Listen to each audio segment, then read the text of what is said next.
Hello నమస్తే guys, ఎలా ఉన్నారు? Hope everyone is doing great. ఈ వీడియోలో చాలా ఎనర్జీగా ఉన్నాను, ఎందుకంటే Tata consultancy services third quarter results declare చేసింది. ఇదిగోండి, TCS announce third quarter results on Jan 12, 2022. ఈరోజు 13th రికార్డ్ చేస్తున్నాను.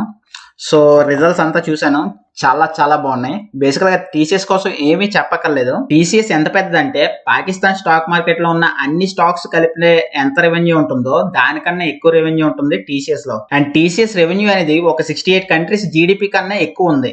సో టీసీఎస్ అనేది అంత పెద్ద కంపెనీ. ఇప్పుడు ఎవరిని అడిగినా చెప్తారు, ఇండియాలో నెంబర్ 1 ఐటీ కంపెనీ ఏంటి అంటే టీసీఎస్. టీసీఎస్ రెవెన్యూ చూపిస్తాను మీకు, చూడండి. ఇక్కడ చూడండి, టీసీఎస్ తాలూకు revenue 22 billion US dollars.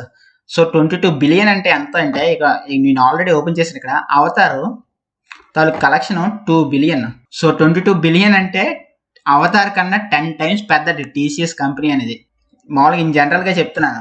So మీకు అర్థమైంది కదా టీసీఎస్ అనేది ఎంత పెద్దదో. సో మీరు ఇక్కడ మార్కెట్ క్యాపిటలైజేషన్ చూసుకుంటే 14 లక్షల కోట్లు మార్కెట్ క్యాపిటలైజేషన్. ఈ డెట్ అనేది పెద్ద కన్సిడర్ చేయక్కర్లేదు, దీంతో కంపేర్ చేస్తే చిన్న డెట్టే. అది కంపెనీ రిక్వైర్మెంట్ మీద డెట్ ఉంటుంది. సో డెట్ అనేది నెగోషియబుల్ అన్నమాట. సో రిటర్న్ ఆన్ ఈక్విటీ చూడండి, 48%. ఓకేనా? Return on capital equity, return on equities ఎక్సలెంట్గా ఉన్నాయి, ఎక్సలెంట్గా. ఓకేనా? Return on assets and management కోసం చెప్పనే అక్కర్లేదు. అండ్ మీకు ఇక్కడ ఎందుకు మేనేజ్మెంట్ నెంబర్ 1 అని చెప్తానంటే, ఇక్కడ చూడండి, ఇక్కడ షేర్ హోల్డింగ్ ప్యాటర్న్ చూడండి. ఎప్పుడు నిండో మేనేజ్మెంట్ ఎవరికి ఒక్క షేర్ కూడా బయటకు అవ్వలేదు. బయట కంపెనీస్కి 72% అలాగే మెయింటైన్ చేస్తున్నారు. ఒక్క 0.01% కూడా బయట వాళ్ళకి అమ్మలేదు. ఫారినర్స్కి నుంచి ఫారిన్ ఇన్వెస్టర్స్కి 14%, ఇంకా తగ్గిపోయింది. ఎందుకంటే షేర్ బైబ్యాక్స్ తీసుకుంటున్నారేమో. దీంతో పాటు డొమెస్టిక్ ఇన్వెస్టర్స్, ఎవరు డొమెస్టిక్ ఇన్వెస్టర్, ఎల్ఐసి ఇన్సూరెన్స్ వాళ్ళు కొంత షేర్ హోల్డ్ చేస్తున్నారు. దీంతో పాటు కొంతమంది మ్యూచువల్ ఫండ్స్ వాళ్ళు ఉంటారు కదా, వాళ్ళు కూడా కొంచెం షేర్ హోల్డ్ చేస్తున్నారు. ఐసిఐసిఐ డైరెక్టరీస్, కొన్ని ఫండ్ మేనేజర్స్ ఉంటారు కదా. అండ్ గవర్నమెంట్కి 0.04, గవర్నమెంట్ నుండి పెద్ద లోన్స్ ఏమి తీసుకునే అవసరం లేదు టీసీఎస్కి. అండ్ పబ్లిక్కి 4.86% మాత్రం ఇచ్చారన్నమాట. దీన్ని బట్టి అర్థమవుతుందా ఈ కంపెనీ మీద ఈ ప్రమోటర్స్కి ఎంత నమ్మకం ఉందో. 72% వీళ్ళే హోల్డ్ చేస్తున్నారంటే ఈ కంపెనీ ఫ్యూచర్లో ఎక్కడికో వెళ్తుందని వాళ్ళే ఎక్స్పెక్ట్ చేస్తున్నారు అనమాట. సో మెయిన్ నేను చెప్పాల్సింది ఇక్కడ, నేను కంపెనీ అనాలిసిస్ కాకుండా ప్రస్తుతానికి థర్డ్ క్వార్టర్ రిజల్ట్స్ కోసం డిస్కస్ చేయాలి. నేను థర్డ్ క్వార్టర్ రిజల్ట్స్ ఎక్కడ పెట్టాను? ఇదే థర్డ్ క్వార్టర్ రిజల్ట్స్. నేను సపరేట్ గా ఒక 5 పాయింట్స్ అయితే మెయిన్ గా హైలైట్ చేయాలి. ఆ 5 పాయింట్స్ డిస్కస్ చేసి ఈ వీడియో ఎండ్ చేసేస్తాను. నేను ఆ 5 పాయింట్స్ నీట్ గా ఇక్కడ రాశాను. దాంట్లో ఫస్ట్ పాయింట్ మెయిన్ గా మెన్షన్ చేయాల్సింది, ప్రీవియస్ క్వార్టర్లో టీసీఎస్ తాలూకు రెవెన్యూ 8,700 crores. ఇప్పుడు 12% రెవెన్యూ అనేది పెరిగింది. ఇప్పుడు రెవెన్యూ ఎంత అంటే 9,769 crores నెట్ ప్రాఫిట్ ఉంది. ఓకేనా? చూసారా, ప్రాఫిట్ అనేది 12% పెరిగింది ప్రీవియస్ క్వార్టర్తో కంపేర్ చేస్తే. ఇది ఫస్ట్ పాయింట్, ఇదొక major plus point. Okay, second point, revenue from operations increase to 16%. Revenue from operations అంటే పెట్టుబడి మాట. పెట్టుబడులు చూడండి, 42,000 crores నుండి 48,000కి పెంచారు అన్నమాట. రెవెన్యూ ఫ్రమ్ ఆపరేషన్స్ పెంచుతున్నారంటే ఆ కంపెనీ తాలూకు క్వాలిటీ పెరుగుతుంది, దాని తాలూకు ఎక్స్పాన్షన్ పెరుగుతుంది, దాని తాలూకు రెవెన్యూస్ అన్ని దాని డబల్స్ కూడా రావచ్చు. ఓకేనా? సో ఇది కూడా ప్లస్ పాయింట్. మూడో ప్లస్ పాయింట్ చూడండి, ఇది major plus point. Company buyback కొంటుందన్నమాట. నేను బైబ్యాక్ కోసం ఆల్రెడీ సపరేట్ వీడియో చేశాను. బైబ్యాక్ అంటే ఏంటి, స్టాక్ స్ప్లిట్ అంటే ఏంటి, డివిడెంట్ అంటే ఏంటి, అండ్ బోనస్ అంటే ఏంటి, ఇదంతా క్లియర్గా చేశాను. ఒకసారి వెళ్ళి చెక్ చేయండి, మీకు అర్థమవుతుంది. ఇప్పుడు సింపుల్గా చెప్తాను, కంపెనీకి బైబ్యాక్ చేస్తున్నారంటే పబ్లిక్ దగ్గర ఉన్న షేర్ని వీళ్ళు కొంచెం ఎక్కువ డబ్బులు ఇచ్చి కొనుక్కోవడమే బైబ్యాక్ మాట. వీళ్ళు ఇప్పుడు కంపెనీ షేర్ ఎంత ఉంది ప్రస్తుతానికి, కంపెనీ షేర్ ప్రైస్ ప్రస్తుతానికి 3,898 రూపీస్ ఉంది. ఇప్పుడు నేను 3,898 రూపీస్కి నేను ఒక 100 షేర్స్ హోల్డ్ చేస్తున్నాను అనుకోండి. వీళ్ళు బైబ్యాక్ ప్రకటించారు కదా, వీళ్ళు బైబ్యాక్ 4,500 పర్ షేర్ కి ఇస్తానంటే నేను నా 100 షేర్లు టీసీఎస్ కి ప్లెజ్ చేసేస్తాను. దానివల్ల నాకు ఇక్కడ 600 ప్రాఫిట్ దొరుకుతుంది. కాబట్టి నేను 600కి నేను ఇప్పుడే అమ్మేస్తాను. ఎప్పుడో 4,500కి వెళ్ళిన తర్వాత అమ్మే కన్నా నేను ఒకవేళ షార్ట్ టర్మ్ ఇన్వెస్టర్ అనుకుంటే నేను ఇప్పుడే అమ్మేస్తాను అనమాట. సో బైబ్యాక్ ఏంటంటే పబ్లిక్ దగ్గర కొంచెం ఎక్కువ డబ్బులు ఇచ్చి కొనుక్కుంటున్నారు అనమాట. ఇది ఎందుకు కొంటున్నారంటే వీళ్ళకి ఈ కంపెనీ ఇంకా పైకి వెళ్తుందని నమ్మకంతోనే వీళ్ళు కొంటున్నారు అనమాట, ప్రజల దగ్గర షేర్లు కూడా. ఓకేనా? ఇది కూడా పాజిటివ్ సైనే. ఎవరైనా వాళ్ళ కంపెనీ షేర్లు బయటకు అమ్మేస్తున్నారు అంటే అది నెగిటివ్ ఇండికేషన్ అనుకోవచ్చు. ఓకేనా? ప్రమోటర్ ప్లెడ్జింగ్ వల్ల. ఇక్కడ ప్రమోటర్స్ కంపెనీకి మా షేర్లు మాకు ఇవ్వండి, మీకు కొంచెం ఎక్కువ డబ్బులు ఇస్తామంటే అది కంపెనీకి ఒక పాజిటివ్ సైన్. ఓకేనా? ఇది third point.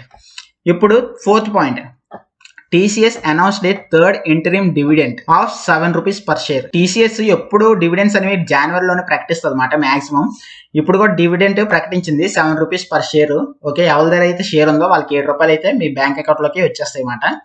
And the record date for the dividend is January 10th. ఓకేనా, January 10th ఎవరి దగ్గర అయితే షేర్ హోల్డ్ చేస్తున్నారో మీ బ్యాంక్ అకౌంట్ ఒకసారి చెక్ చేయండి, మీకు ఆ క్రెడిట్ అయితే వచ్చేస్తుంది. And dividend will be credit on February 7th. Sorry, with in ఒక 25 days పడుతుంది. Okay, this is 4th point. And 5th point, company added 28,238 employees okay during the third quarter. Okay, quarter అంటే 4 months. Previous 4 month కన్నా ఈ 4 months లో 28,000 ఎంప్లాయీస్ని, కొత్త ఎంప్లాయీస్ని recruit చేసుకున్నారు. Taking the total employee strength 5,56,986. Total employee strength చూసారు కదా, మోర్ దెన్ 5 lakhs members ఉన్నారు. And TCS has added 19,690 employees in the previous quarters. So previous quarter లో 19,000 ఎంప్లాయీస్ అనుకుంటే ఇప్పుడు 28,000 ఎంప్లాయీస్ ని రిక్రూట్ చేసుకున్నారు. దీనికి అర్థం ఏంటంటే మేబీ ఈ టీసీఎస్ కన్సల్టెన్సీ సర్వీసెస్ అంటే తెలుసు కదా, ప్రాజెక్ట్స్ ఎక్కువ తెచ్చుకున్నారేమో, వీళ్ళ దగ్గర ప్రాజెక్ట్స్ ఎక్కువ ఉండడం వల్ల ఎక్కువ రిక్రూట్మెంట్ జరిగింది, దాని తగ్గ ప్రాఫిట్స్ కూడా మనకు వస్తాయి అన్నమాట. సో ఇది కూడా పాజిటివ్ సైనే. ఓకేనా, సో ఈ థర్డ్ క్వార్టర్ లో ఈ 5 మేజర్ పాయింట్స్ చాలా చాలా హెల్ప్ఫుల్ అవుతుంది ఫ్యూచర్ కంపెనీకి.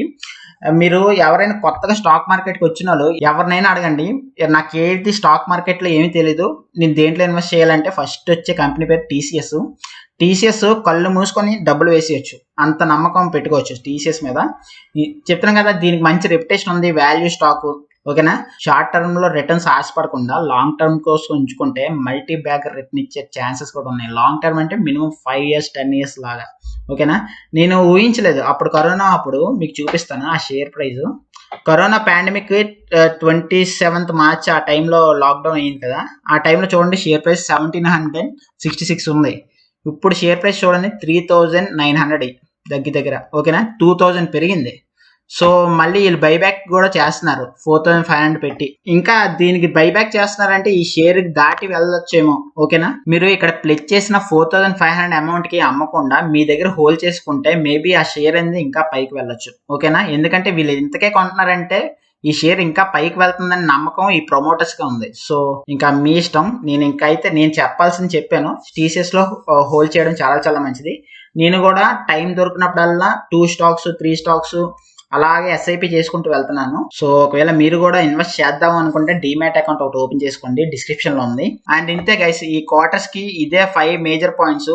ఒకవేళ కంప్లీట్ నాకు balance sheet, profit and loss statement ఇదంతా చేయమంటే, మొత్తం కంపెనీ మోడల్ అంతా నాకు చెప్పండి అంటే సపరేట్ వీడియో చేస్తాను టీసీఎస్ మీద, ఇన్ఫోసిస్ మీద.